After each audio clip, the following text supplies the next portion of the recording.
சிவபெருமானுக்கு சொல்லப்படுகிற அடையாளங்கள் வேறு எந்த கடவுளுக்கும் சொல்லப்பட முடியாது. அவன் ஒருத்தன் தான் சாம்பல் பூசுவான், அவன் ஒருத்தன் தான் எலும்பு மாலை அணிவான், அவன் ஒருத்தன் தான் தலையில் கபாலங்களை கோத்து அணிந்து கொள்வான், அவன் ஒருவனுக்குத்தான் 3 கண்ணு, அவன் ஒருத்தன் தான் கங்கையை வச்சிருக்கிறான், அவன் ஒருத்தன் தான் பெருச்சந்திரனை அணிந்து இருக்கிறான், அவன் ஒருத்தன் தான் அருவமாக இருப்பான், உருவமாக இருப்பான், அருவுருவமாக இருப்பான், அவன் ஒருத்தன் தான் சொரூபமாக ஞான சொரூபமாக இருப்பான், அவன் ஒருத்தன் தான் சுடுகாட்டில் இருப்பான்.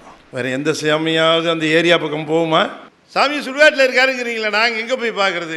கோயிலுக்கு போகிறதா சுடுகாட்டுக்கு போகிறதான்னு கேட்டார். நீ கோயிலுக்கே போ, அவர் தான் கோயிலில் இருக்காருல்ல, அங்கே போய் கும்பிடு. எல்லா பையலும் கோயிலுக்கு வரமாட்டேங்கிறான். இவன் கோயிலுக்கு தான் வரமாட்டேன்னு சொல்ல முடியுமே தவிர அங்கே வரமாட்டேன்னு சொல்ல முடியுமா? I will meet him over தேருங்கிறாரு.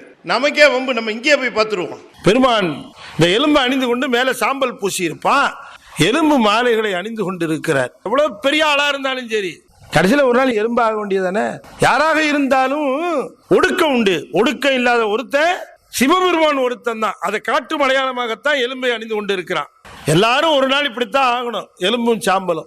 இந்த எலும்பு சாம்பலும் எதை காட்டுகிறது என்று சொன்னால், எல்லாம் ஒடுங்குவது எம்மிடம்தான், ஒடுங்கிய இவைகள் எல்லாம் மீண்டும் புனருற்பம் பண்ணுவதும் அவர் தான். இதை டெமான்ஸ்ட்ரேட் பண்றது தான் நம்முடைய திருஞான சம்பந்தர் மயிலாப்பூர்ல கபாலீஸ்வரர் கோயில்ல அது குட்டி சிவமாக இருந்தது, பானையில சேர்த்து வைத்த எலும்பையும் சாம்பலையும் ஒரு பூம்பாவையாக ஆக்கி காட்டி இப்படித்தான் நடக்கிறதுன்னு காட்டினார். இதைத்தான் அந்த சிவமும் செய்யுது அப்படின்னு.